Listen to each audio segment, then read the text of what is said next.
I started doing workshops and doing groups where I'm getting up in front of others, like outside of the gym setting, and talking about resilience and perseverance and goal setting and vision and taking action. You should know what 1 hour of your time is worth. You should know the value that you bring to the marketplace. You know what your passion is.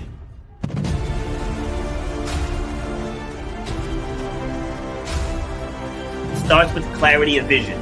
If you don't have the clarity of vision, whatever next thing you get, you're not going to see it through because you don't have the clarity of vision. So the point of my pain was being told you will never run or jump again. And all that stuff, I was like, you know what? Like, I want to be able to take this even bigger. To know why you do what you do, you have to know how to charge for what you do. That's how you're going to change your life, and that's how you're going to leave a legacy for your children and your family. You got to know your worth.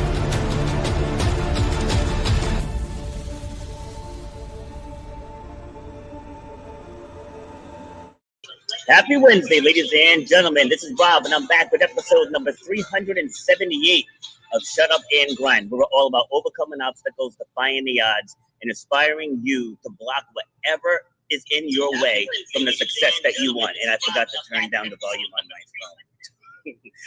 Joys of live streaming. So a couple times this week, I have been asked about why I wear a tank top and why don't I wear professional attire. Well, you can't tell from the background, but I'm sitting in a gym. I'm a fitness coach. I'm an athlete. And you guys know I preach authenticity. So I would never show up to this gym in a shirt and tie. So when I'm doing my events, this is how you're going to get me. If this doesn't work for your event, then I guess I don't get booked. But I'm not going to compromise who I am at my core just to get an opportunity.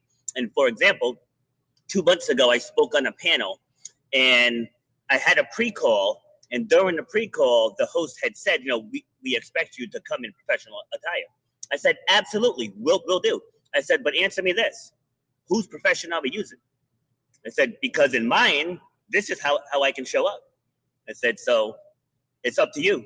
So they had me on and I blew away that panel. You know, not to toot my own horn, but by the time I was done with my part of the presentation, nobody cared what I was wearing.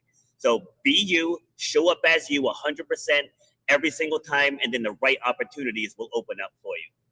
All right, let's get to today's topic, America and therapy, healing a nation from the inside out. So helping me have this conversation is Phyllis. And she says, if you've ever felt overwhelmed by the chaos around you, heartbroken over what will leave it to future generations, or simply unsure how you can make a difference, this conversation offers hope, direction, and a new kind of leadership from within. So let's welcome Phyllis to the show. How we doing? Great. Thank you so much for having me. My pleasure. Let's grab my notebook here.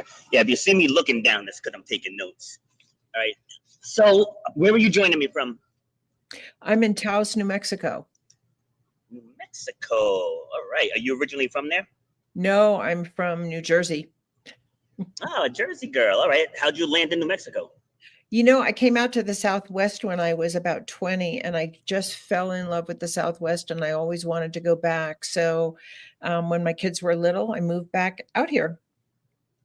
Okay, nice. Yeah, it definitely beats the hustle and bustle of New Jersey, depending where in Jersey you lived. Totally. Oh boy. So I forgot to prep you for the one question that I ask everybody, because a lot of people fumble this answer. So I usually tell people before we go live, but I messed up, so we'll just do it in real time. Is I want to know, you just heard me mention during the monologue who I am at my core. And I want to know, who are you at yours? Who am I at my core? Ooh, I love that question. I think it's a hard one to answer because so many things come to mind. But I think at my core, I'm a seeker after healing and wisdom and love and safety for humanity, really. I think that's who I have become through my own journey. Yeah, see, I was gonna say that because like usually I don't interject in people's answers, but that's who you've become, right? Before that journey, you had a set of core values. What was they? Before that journey, I think my set of core values was really I think I was always a seeker.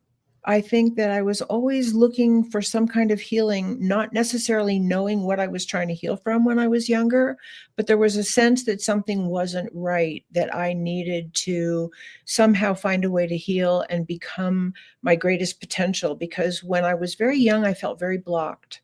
So I think that's always been in there. Okay, so you said you were blocked. How so? Yeah, I mean, I think I felt like I didn't belong. I felt like I wasn't like anybody else. I felt like I had this great life force in me that couldn't come out. But I always had, not always, but maybe from early, like 13 years old, I had a sense that I was a writer. I had a sense that writing was my path, and as a preteen and teenager, I began to write poetry as a way to connect with myself because it felt like that was the opening to discover who I really was inside and release whatever this was that felt so kind of tamped down. And so I wrote poetry, I wrote little pieces, and I had some amazing experiences doing that of real connection to my authentic self. And I love the way you use the word authentic because there's something about that that has power. My authentic self is like who I am in my core and who I came to become even more so as I learn and grow. So writing was always my key. Okay, so as that 13-year-old, what type of poetry were you writing?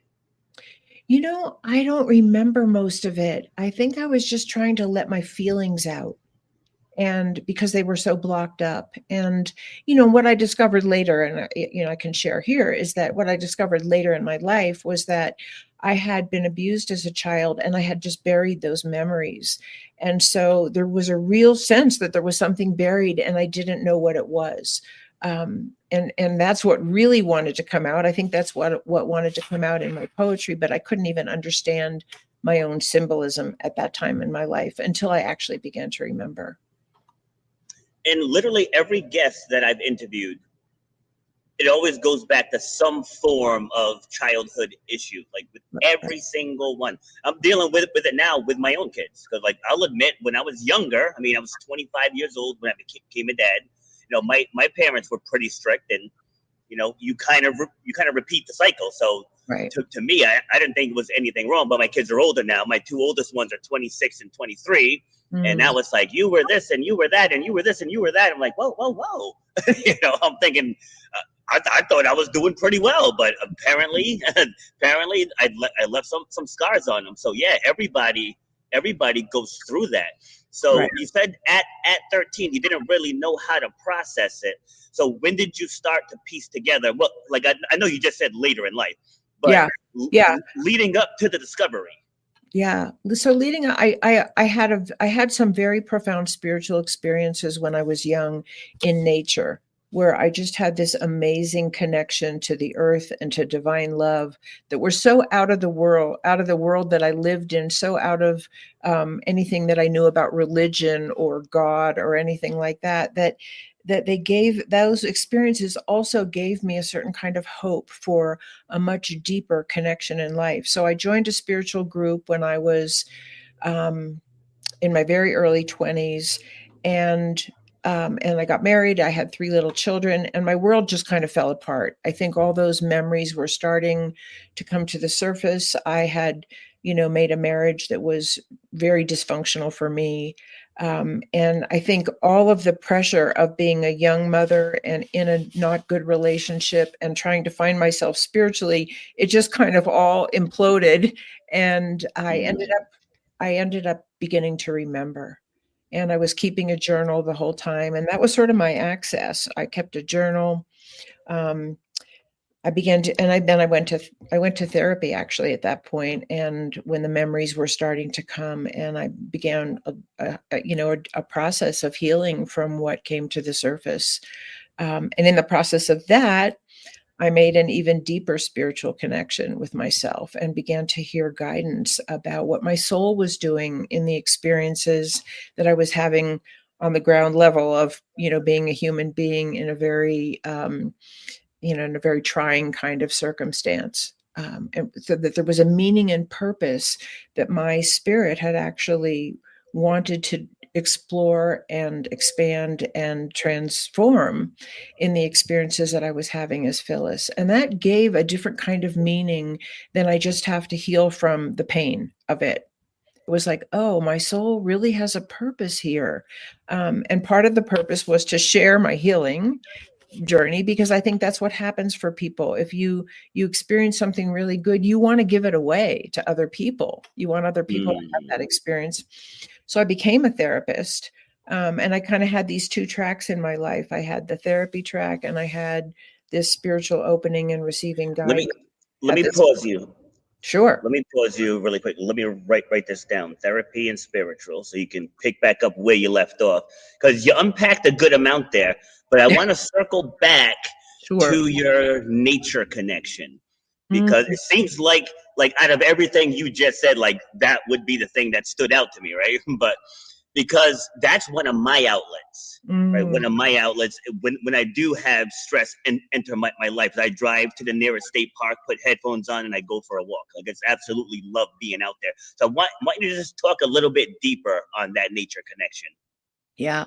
Well, it happened in a couple of different ways. And these were things that just happened. I wasn't trying to make anything happen.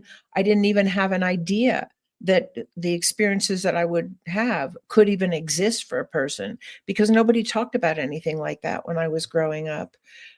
So the first one was when I was in college. I was in Boston, and there's a very beautiful park in Boston called Boston Commons, and I was Oh yeah. walking through Boston Commons by myself, and I think it was autumn, because my memory is that it was kind of that golden glow of light on leaves and flowers that were kind of fading. And I was just walking around Boston Commons, and all of a sudden it was literally like the veil of being a human just lifted, and I was in the natural world, and it was alive, and it was beautiful, and there's really no words for it. It just felt like I was one with Mother Earth and nature, and I was just filled with absolute love.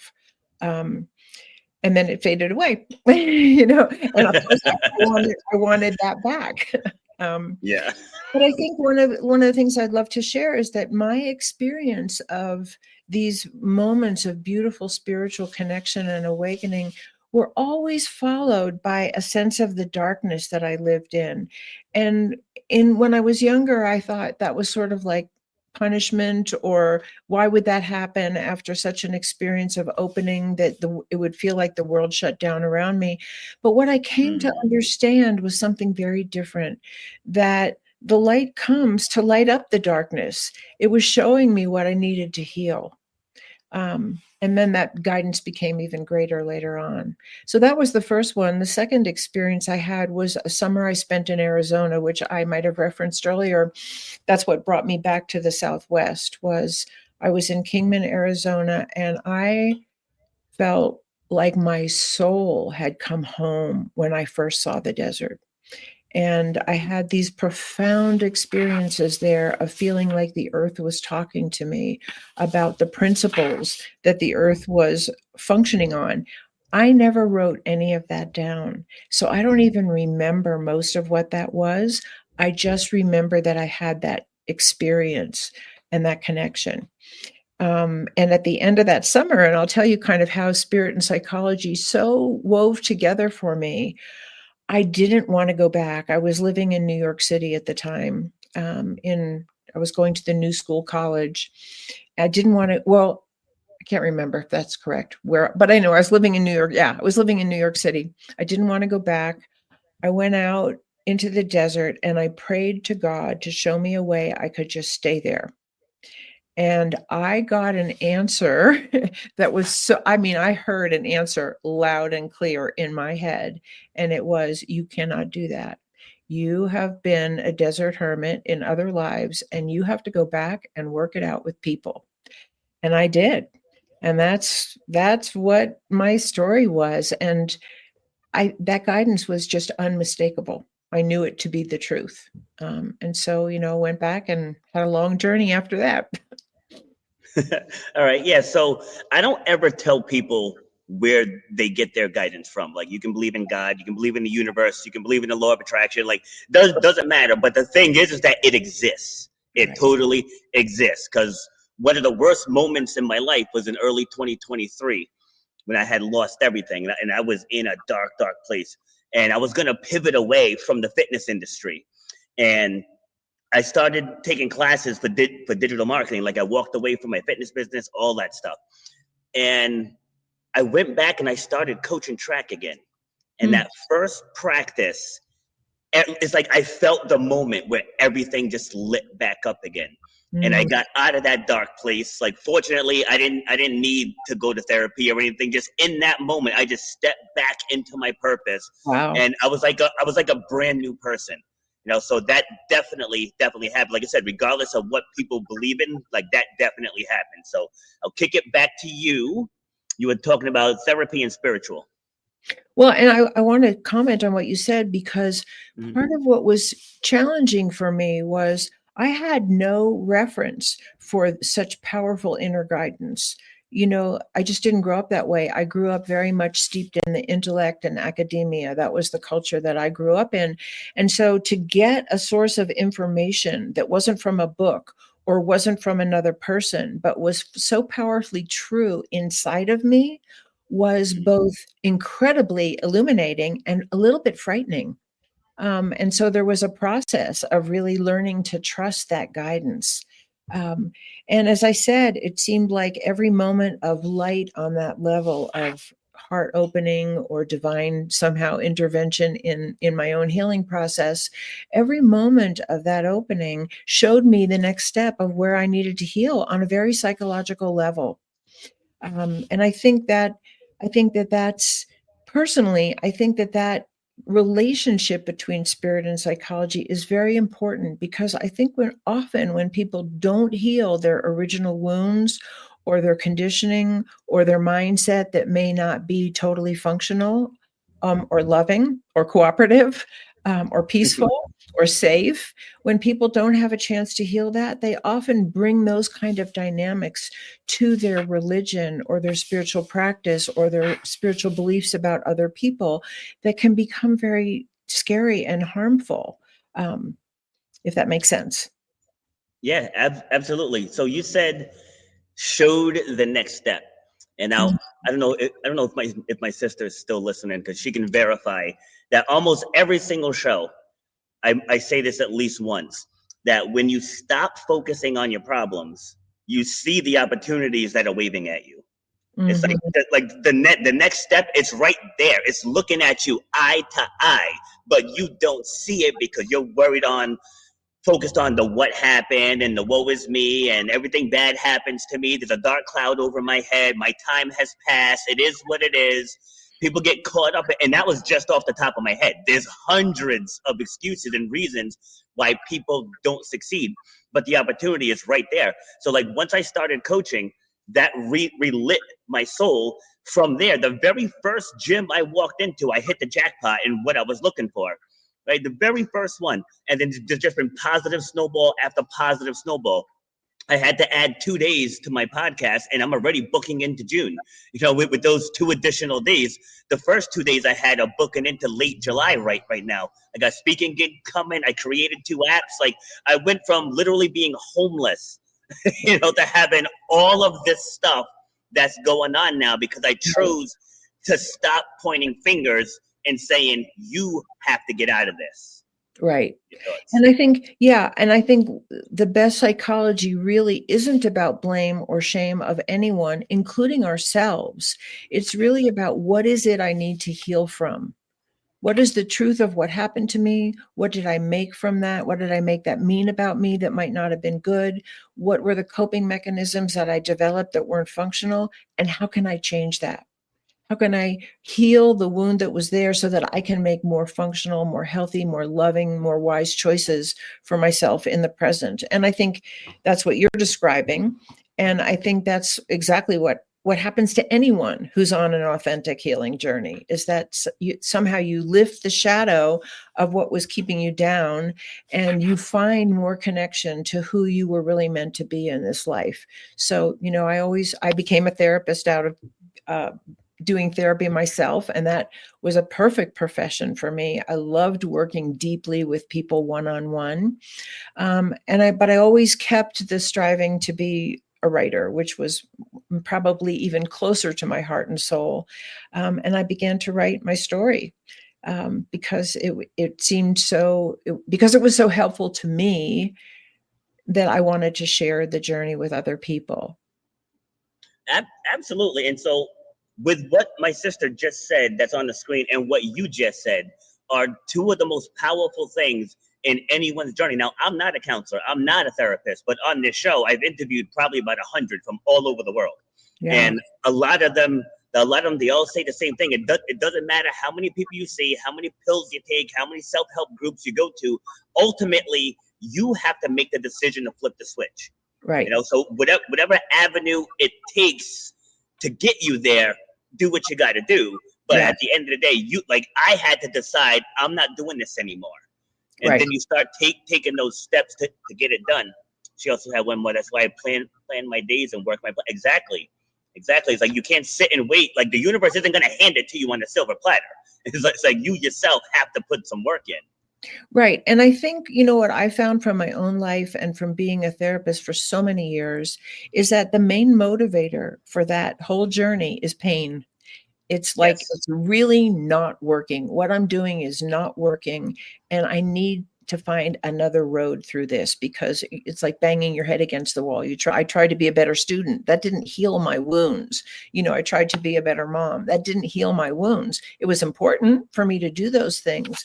But I think the pain of the disconnection from myself, which was really the pain, was the main motivator. And I think in our culture, we don't always really honor pain. We're really quick to want to get out of it and push it away and not feel it.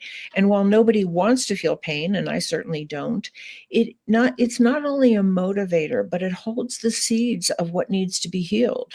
If your appendix is hurting on the right side of your tummy, you got to take the appendix out. So it's the same with our psyches. If you had poor conditioning, or you were told negative things about yourself, or you were abandoned, or there was abuse in your home, that's what needs to be healed. It's not a sign that you're a flawed person. It's kind of like the fuel for the engine. That's what I'm going to burn up to power this engine of my authentic self in the world. So there's a certain place for not going around, but going through to get to the other side. And I think the best therapy really offers that.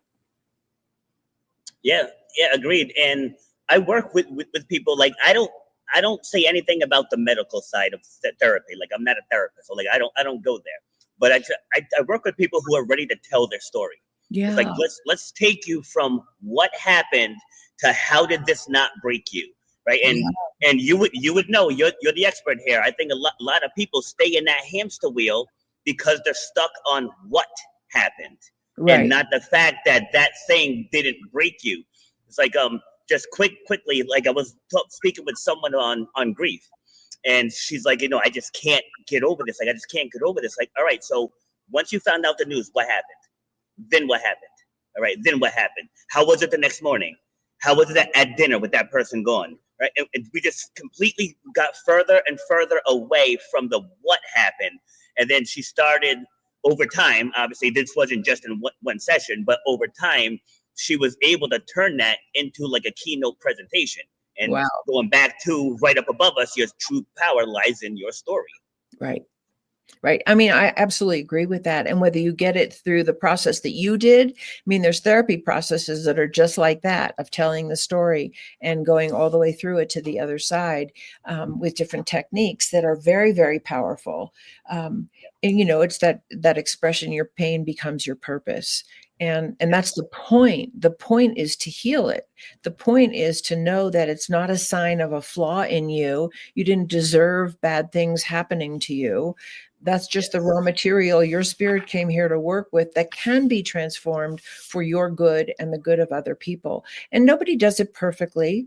And one of the things that I think really helps a lot of people go through that part of the journey and come out the other side is having somebody like yourself or like a therapist or like another person who does some kind of healing work or inspirational work to be there to really hold that there is light on the other side of this. There's someplace you're going with this that's going to be so worth the journey and so worth the effort to get there.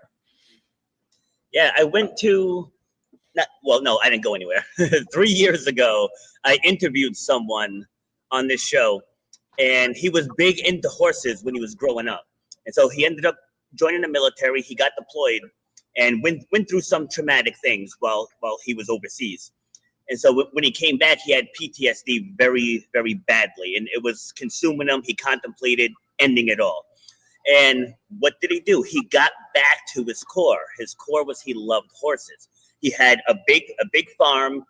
He was, decently well off at the time. He's very well now.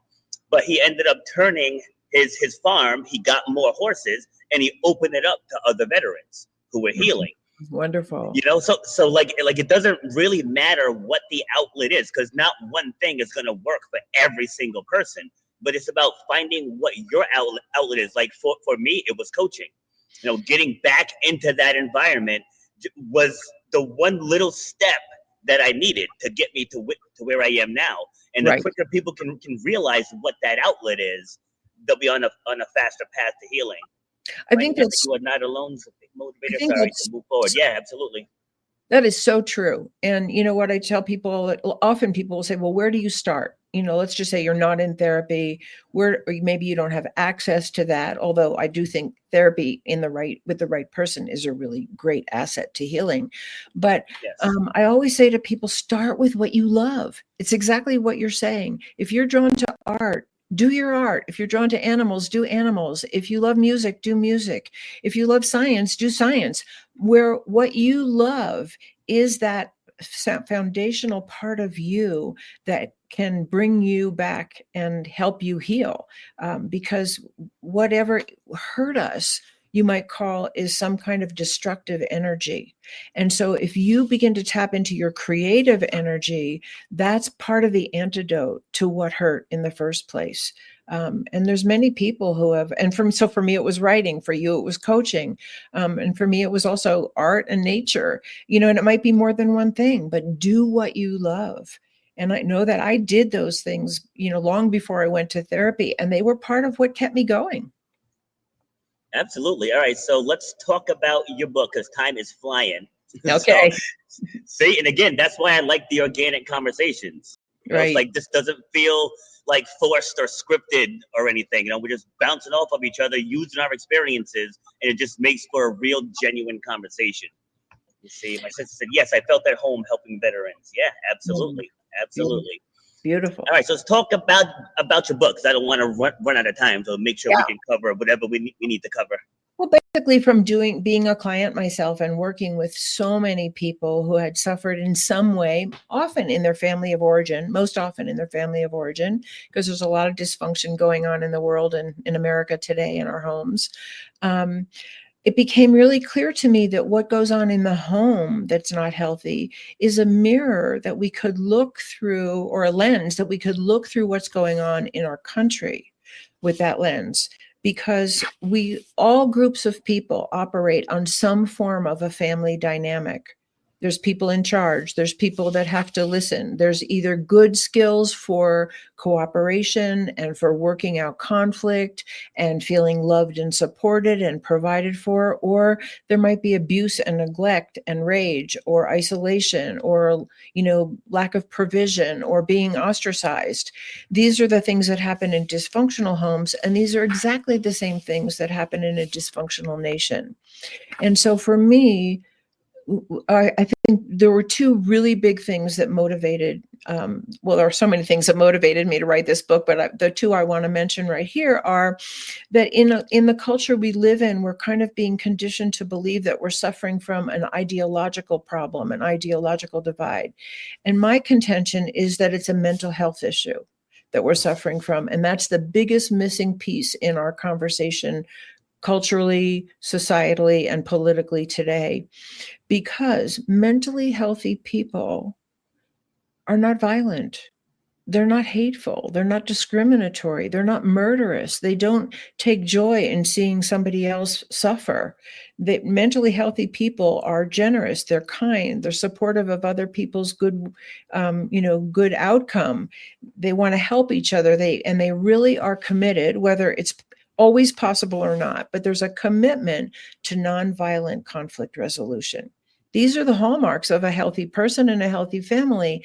And so if we look at our country, not through the lens of blame and shame at all, but what's our history that got us to this place? What are the skills and the tools and the understandings that psychology has to offer that could help us heal our nation and bring us back together to working together and minimize the violence and minimize the divisiveness? Because that's what we all want in our own lives. So the other big motivator, and there are many, was, what is this gap between what we all want in our own lives for ourselves, for our partners, for our children, for the people we love, which is peace and safety and feeling loved and supported and being provided for and feeling like we belong and we're wanted, and that there's a commitment in the people around us to work with our disagreements in a peaceful way. That's what we want in our own lives, and yet we don't necessarily advocate that on a national level. And what created that gap? And for me, the lens of psychology and mental health provides answers that we can't get politically and culturally and socially. And that's why I wrote the book. And I wrote it for the layman. It's, it talks about what are the hallmarks of a healthy family. And again, none of us do this perfectly. We all have our bad moments. But in a healthy family, we try to repair them rather than just blame other people for our bad moments. What are the hallmarks of a dysfunctional or abusive family? How does that microcosm of everything I've learned in psychology apply to the macrocosm of a country so that we could begin a healing process, not a blame, shame, attack process, but a healing process?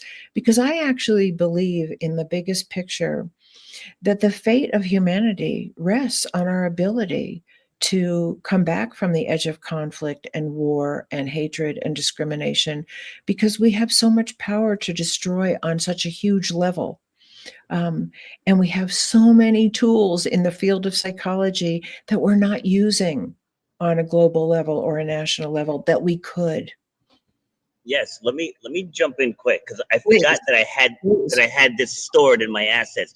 So now, do I agree with everything Malcolm X has ever said? No, I don't. But he totally called this one in the 60s. The media is the most powerful entity on earth. They have the power to make the innocent guilty and to make the guilty innocent. That's power because they control the minds of the masses. And like that's an essence of what you were just saying. It's Right. like that's the biggest issue because the media is putting out clips, edited things. And now with AI, you don't know what the heck is real, but Right. people see stuff and they just run with it. They just run with it without getting the full story or finding the actual base source. And then social media is just a dumpster fire. It's just everybody fighting everybody and name calling and blaming. It's crazy. And people just read something and then that's automatically law. Like there's no critical thought whatsoever. I think that's playing a huge role. Because let's just go back. Like we both remember life before social media, right? And back when the news was the news, and now they're just different political propaganda arms, and it doesn't matter if you're right, left, or center. It's all represented out there.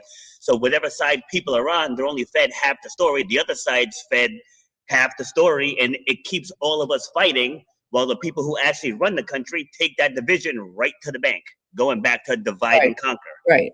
And that's an abuse of power. And that's what the correlation is between an abuser in a family An abuser in a family has total power over the people that they can harm. Otherwise, they couldn't abuse them. So there's a huge power differential that allows abuse and neglect and exploitation and all of those things that you're talking about to happen.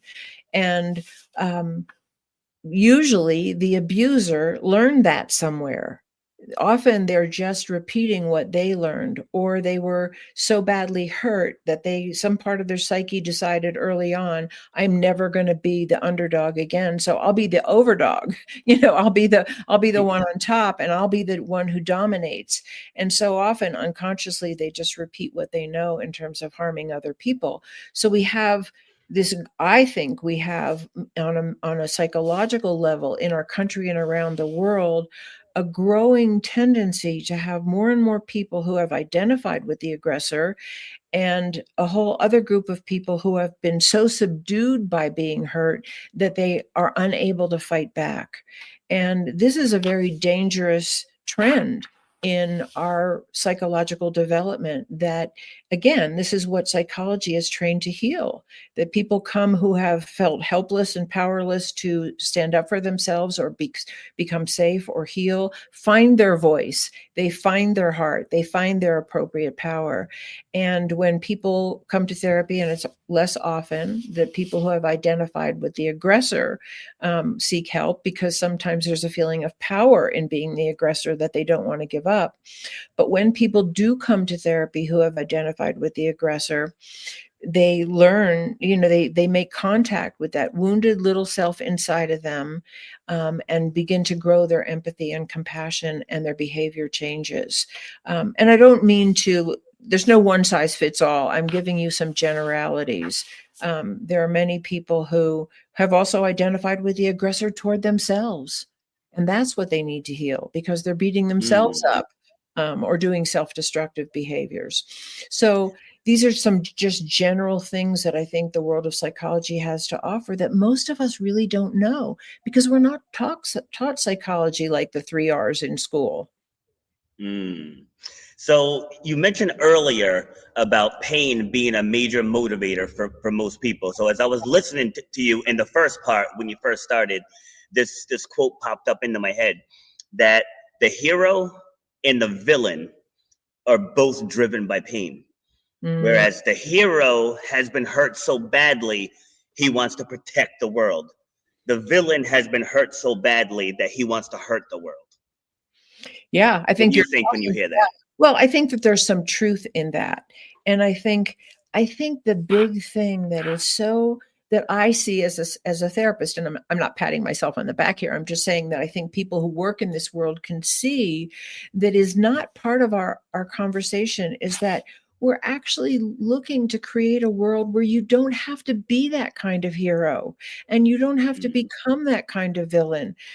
Because if the hero has to conquer the villain, if we're actually committed to a world where we don't want to create villains, we want to help people heal and actually break the cycle of abuse. So PTSD and trauma are not handed down generation to generation, whether it's in a family of origin or in a highly discriminatory community, or a war where people are so injured that they then need the heroes to come in and help them. What if we actually could break this cycle of violence and abuse and hatred and exploitation? Then what would we have? What kind of a society would we have? And could we envision that? And one of the things I think of about humanity is, yes, we have incredible propensity toward violence and destruction, but we're also unbelievably inventive and creative and imaginative. And we've imagined getting to the moon, and we got there. We imagined doing, a heart replacement surgery, and we did it. We have imagined this, you and me talking to each other on a screen, and we created it. If we were to imagine a world that was safe for everyone, and we actually put our minds to it and our hearts to it and our resources to it, we could create it. It's not pie in the sky. It's just not the agenda yet. That's the problem. Now, typically, I don't say very many negative things, but I just think there's too much money in the division. You know, it's like we can do it on a community level. I'm hopeful, like I'm hopeful that my grandkids and great grandkids will grow up in a much more kind world than what's going on now. Right. But like, there's just so much money. There's billions and billions of dollars and people fighting each other. And you don't think people profit off of the riots, you know, and the protests and all this other stuff? Like, there's people at the top who are profiting from all of this stuff. So like, I try to channel mine like into the community. Like, what you can do, the people I can see, I can shake hands, I can kiss babies, you know, can do all of that stuff. Because I see a lot of good out there. I Right. really only see the bad when I flip on TV, or for whatever reason I go on Twitter or whatever it's called Right. now. Like you see it there running rampant. But when I go out to the mall, I see people getting along. I work at one of the busiest buffets in the country, and we are such a melting pot. We get all the races. You get the Harris Waltz shirts, you get the MAGA hats on, and everybody's in there just having a great time. Wow. You know what I mean? It's online. Online is where you're seeing all the real division. I've never walked into a CVS and just seen a political war break out. You know what I mean? Like Right. on the community level, it doesn't happen. Just on online is where people get their tough guy arms, you know. I really agree with you. You know, when I go to the store, when I'm out and about in my community, people are lovely and kind and helpful, and they enjoy laughing. And I think we appreciate each other when we're like, "Hi, how are you? How's your day?" You know, and it can just light us up on a very, daily level to have that kind of interaction. So I agree with you. I think people are basically good, basically kind, and it's not what's being fed to us. And I think the part where you were talking about that it's very profitable to sow seeds of division and violence and discrimination and all of that. Unfortunately, I think that's true. And I think on that level, that part of what we're suffering from and really gets highlighted in social media and the news, unfortunately, is that these are addictions. It's an addiction to power. It's an addiction to wealth. It's an addiction to righteousness. It's an addiction to, taking resources from other people that don't belong to us, whatever, because the addiction is like nothing is ever enough. I got to get the next fix.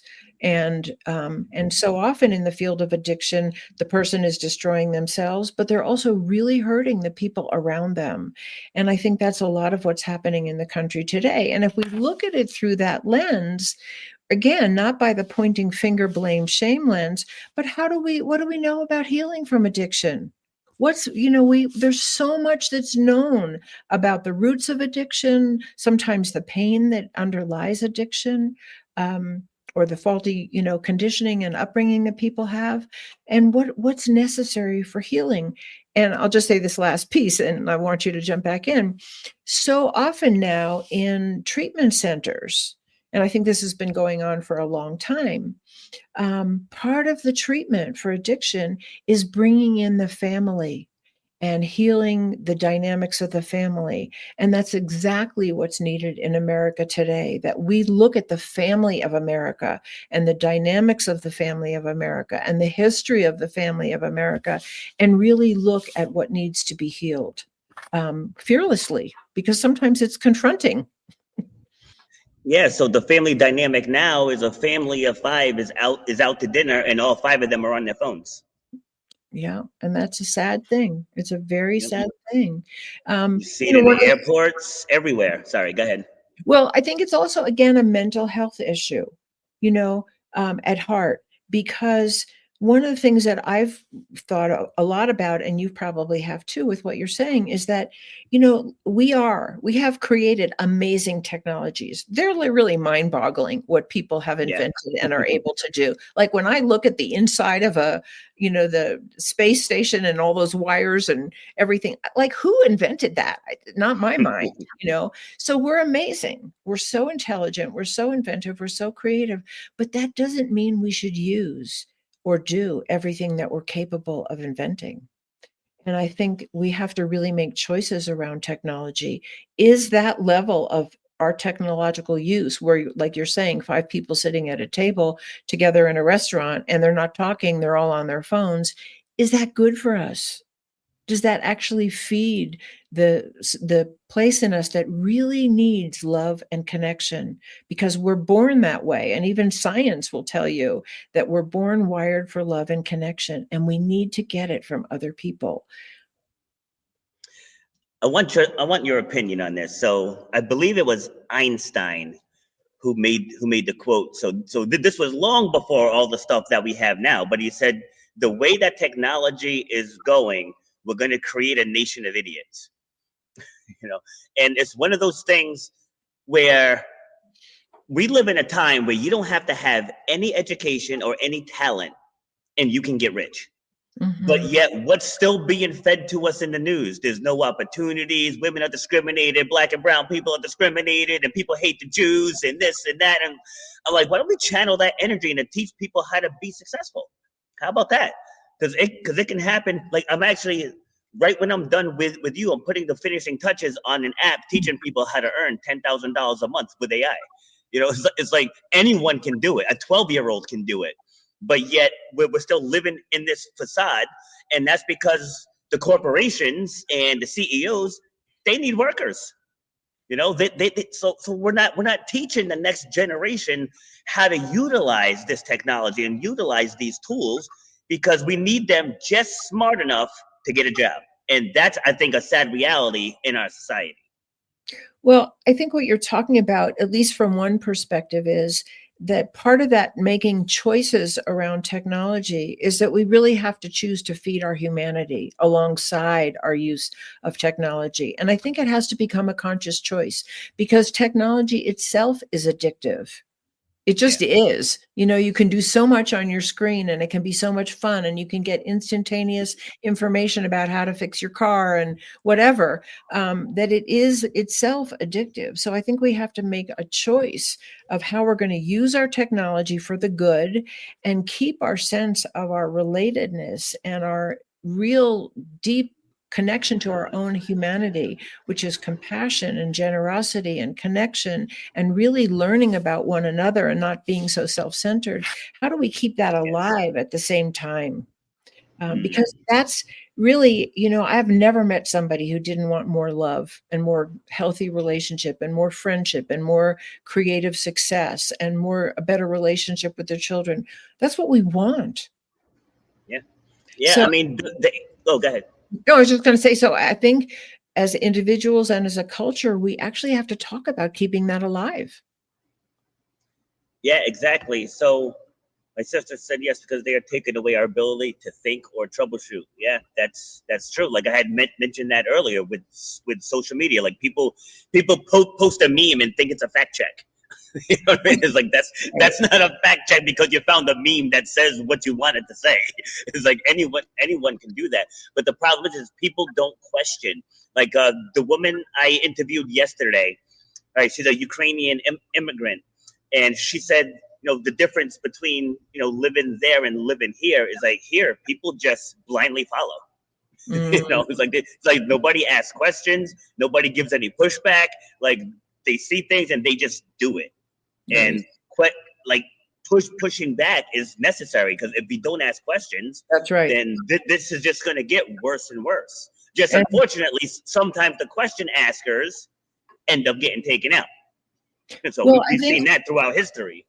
absolutely. And that's one of the direct correlations between an abusive family and an abusive country is that you're not allowed to question. You're punished for questioning. You're punished for or ostracized or even killed for having a different need, a different point of view, maybe a better perspective, or just calling out the abuse itself. And so this is one of the correlations I'm making in America in therapy. Again, so we could heal it. Do we want to live in an abusive society? Do we want to be silenced if we have an alternative point of view or a better idea? Nobody wants that in their own life. So why are we condoning that happening to other people? And that is a mental health issue for our country. Agreed. All right, so God, we could talk all afternoon about this, but give us some final words of wisdom. Hype up your book. Let people know where they can find you. Yeah, I mean, you can find me. I have a website. It's www.phyllisleavitt, just my name.com. All of my books are listed there, but America in Therapy is my most recent book, and you can buy it from my website. You can buy it wherever books are sold, Barnes and Noble, Goodreads, Amazon, any of the major booksellers carry the book. And I would love feedback. I'd love people you can contact me through my website. I love to talk to anyone about their thoughts or feelings or their perspective. I'm open to your point of view, even if it differs from mine. So, and I'm on all the social media. I'm on YouTube and LinkedIn and Facebook and Twitter and Substack and Instagram, whatever they all are. And I, post a lot of my interviews. I have, I have a newsletter you can sign up for, and I really try to write in-depth content in my newsletter. I'm not just advertising my book. Because for me, one of the places where I heal and where I feel like I have something to offer is what comes through me when I'm writing. So my words of wisdom to you out there are: follow what calls to you, follow what lights you up, what you love. It will inevitably be a contribution to other people, as well as a source of healing for yourself. And if you're hurting, if you're suffering, reach out, get help. It's not shameful to ask for help. It's actually a sign of strength that you're willing to open yourself up to a new way of being and reflecting on who you've been and what's shaped your life and who you could become. Because we need you. We need your greatest potential. We need that in everybody. And it's actually one of the greatest things that we can do for one another is to support each other to be our greatest selves. Absolutely. I don't even have to add anything to that. That was a perfect final words. All right. Well, thank you very much, for taking the time. Let me see. I always show at the end of the show. I do panels, even though I haven't done one yet this year. But speaking of, because you mentioned point of view. So I usually invite back 6 of my past guests, and we pick one topic, and we all roundtable that one topic. Great. Because there is no one way to do things. That's right. It's okay. If, like me, I say, hit them right between the eyes, hit them where it hurts. And there's going to be people out there that gravitate to that. Right? There's going to be people who need a more empathetic approach. There's people who are going to need 6 months to a year. There's people who might heal in 30 days. Right? You don't know that.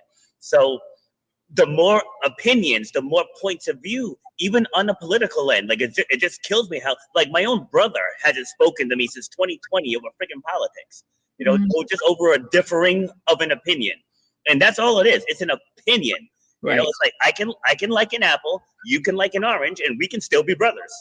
Right. It's like it's okay.